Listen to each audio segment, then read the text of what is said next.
दोस्तों आप लोग एग्जाम देकर जस्ट निकले होंगे और क्वेश्चन पेपर बहुत ही सिंपल थे। मैंने आप लोगों को बताया था कि जो भी बंदा रट्टा लगाए हैं वो जीवन में कभी भी नहीं लिख पाएंगे। फाइनली वही हुआ मेरे भाई। क्वेश्चन बहुत ही आप लोगों का सिंपल दिया गया था और आप सभी को ये भी पता होना चाहिए कि आप लोगों का जो क्वेश्चन पेपर है सभी स्टेट का हो या सभी आपका डिस्ट्रिक्ट का हो, बिल्कुल क्वेश्चन पेपर अलग अलग है। ठीक है, तो सबसे पहले मैं आपको जो मेरे पास क्वेश्चन पेपर आया मैं उनका आंसर बता रहा हूँ, ध्यान से आप लोग सुना कीजिए। और इसी तरह से हमारे साथ इंग्लिश का हो, बाकी जो भी सब्जेक्ट हमारा अभी बाकी हमारे एग्जाम का, उसके लिए मेरे पास हमारे साथ जुड़े रहे। तो दोस्तों पहला क्वेश्चन बहुत ही सिंपल पूछा गया था। ये क्वेश्चन मैंने सुबह को ही आप लोगों को समझाया था बहुत ही बेहतरीन तरीके से। अगर आप लोग नहीं देखे होंगे तो फिर लिखने में आप लोगों को प्रॉब्लम होगा। ठीक है, तो ध्यान से देखिए मेरे भाई। क्वेश्चन था हमारा क्या, ध्यान से सुनेंगे कि मानव भूगोल और स्थिर भूगोल और क्रियाशील मानव के बीच परिवर्तनशील का संबंध का अध्ययन है, यह किसने कहा था? तो बताएंगे सर ये हमारे सैंपल ने कहा था। किसने गुरुजी? हमारा सिंपल ऑप्शन नंबर बी हमारा सेत्र हो जाएगी। और जितना क्वेश्चन बताए थे मेरे भाई हूबहू वही क्वेश्चन पूछ लिया गया आप लोगों से। निम्नलिखित में से कौन सा एक प्रतिकर्ष कारक नहीं है? तो बताएंगे सर चिकित्सा। क्या बताएंगे सर? चिकित्सा कारक नहीं। ऑप्शन नंबर हमारा सी इसका राइट आंसर हो जाएगी। मानव विकास सूचकांक यानी मेरे पास ह्यूमन डेवलपमेंट इंडेक्स जो है इसके बारे में भी आप लोगों से क्वेश्चन पूछा गया था। ठीक है, तो इसका जो स्कोर है वो कितना होता है? तो बताएंगे सर 0 से लेकर 1 के बीच में होती है। अगला प्रश्न पे था सर हमारा कि निम्न में से कौन सी एकल कृषि नहीं है? तो एकल कृषि हमारा कौन नहीं होगा सर? तो बताएंगे वन्यजीव अनाज कृषि। यानी ऑप्शन नंबर हमारा बिल्कुल सही हो जाएगी।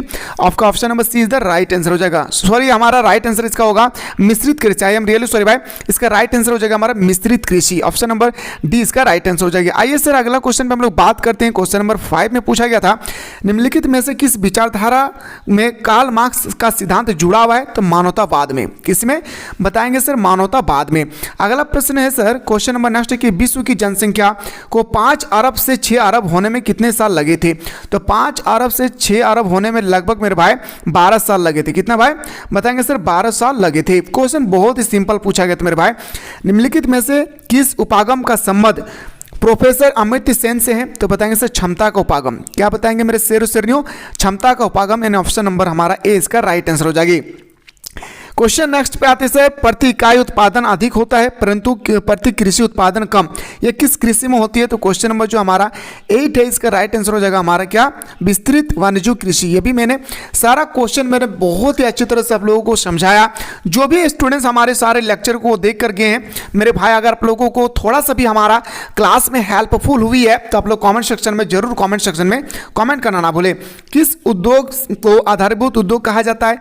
तो बताएंगे सर हमारा लोक इस्पात उद्योग को हम लोग आधारभूत उद्योग मानते हैं। अगला क्वेश्चन पे आते हैं सर। क्वेश्चन नंबर नेक्स्ट मैंने आप लोगों को कहा था प्राथमिक क्रियाकलाप, द्वितीय क्रियाकलाप, तृतीय चतुर्थ क्रियाकलाप आपसे क्वेश्चन पूछा ही जाएगा।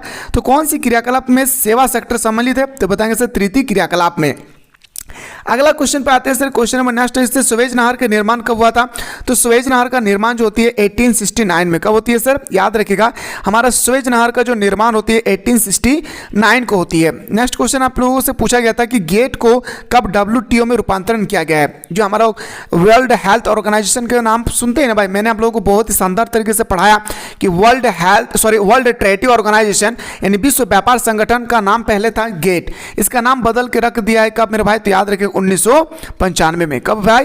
याद रखिएगा जो भी बंदा ने 1995 में मारा है उसका आंसर बिल्कुल सही है। तो दोस्तों इस प्रकार हम लोग बोल सकते हैं सर ऑप्शन नंबर इसका बिल्कुल सही हो जाएगी, ए इज द राइट आंसर। अगला क्वेश्चन पूछा गया था सर। क्वेश्चन नंबर हम लोगों से नेक्स्ट पूछा गया था भारत के किस राज्य में जनसंख्या सर्वाधिक है? भारत के किस राज्य में जनसंख्या सर्वाधिक है? तो बताएंगे सर हमारा उत्तर प्रदेश में।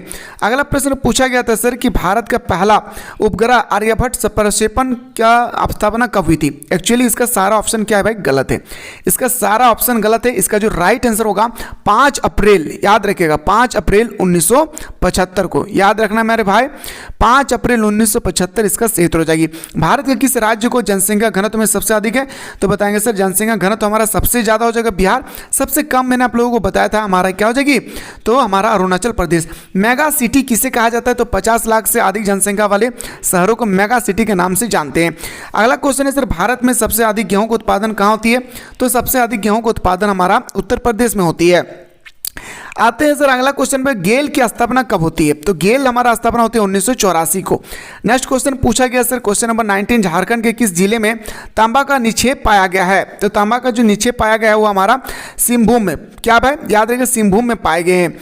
विश्व का कौन सा देश जिसने सकल राष्ट्रीय प्रसन्नता को देश की प्रगति का आधिकारिक माप घोषित किया है? तो वो हमारा भूटान हो जाएगा। क्या मेरे शेरों शेरनियों, इसका उत्तर हमारा भूटान हो जाएगी। अगला क्वेश्चन आप लोगों से पूछा गया था, दो देशों के मध्य व्यापार को कहते हैं। मेरे भाई मैंने आप लोगों को समझाया था कि आप लोग रट्टा मत लगाइए, क्वेश्चन को समझने की कोशिश कीजिए। जो मैं क्रैश कोर्स में दिन रात एक करके आप लोगों को स्टडी करा रहा हूं, तो आप लोगों को जल्दी से, जो भी स्टूडेंट्स अभी तक क्रैश कोर्स को नहीं ज्वाइन किए, जल्दी से डिस्क्रिप्शन बॉक्स में लिंक दिया गया है, आप जल्दी से कोर्स को ज्वाइन करके हमारे साथ सुबह शाम दोनों टाइम जुड़े रहे। तो देश दोस्तों के मध्य व्यापार को हम लोग अंतर्राष्ट्रीय व्यापार कहते हैं। मैंने आप लोग को चिल्ला चिल्ला के आप लोगों को समझाया था कि इसको हम लोग क्या बोलते हैं मेरे शेरों शेरनियों, अंतर्राष्ट्रीय व्यापार। अगला क्वेश्चन पूछा गया था सर, निम्नलिखित में से कौन सा एक आम्ल वर्षा का कारक नहीं है? तो आम्ल वर्षा का जो कारक नहीं है वो पूछा गया, तो बताएंगे सर हमारा ध्वनि प्रदूषण से आम्ल वर्षा नहीं होती है। भारत में सीमा सड़क संगठन की स्थापना कब होती है?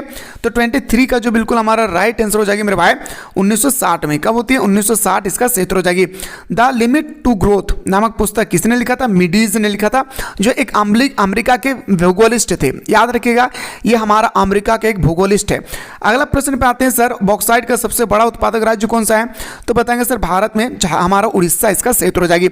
सो दोस्तों ये हमारा ऑब्जेक्टिव था। सब्जेक्टिव भी बहुत ही सिंपल पूछा गया था। मैंने आप लोगों को जो क्वेश्चन आप लोगों को प्रोवाइड कर चुका हूं, या मैं आप लोगों को क्रैश कोर्स में करने वाला हूं। मेरे भाई आप लोग जितना मैं बता रहा हूं ऑनेस्टी पूर्वक पढ़ लीजिए, यकीन मानिए उससे बाहर आपके पेपर में क्वेश्चन नहीं आएगी। तो फिलहाल हम लोग मिलते हैं नेक्स्ट वीडियो में।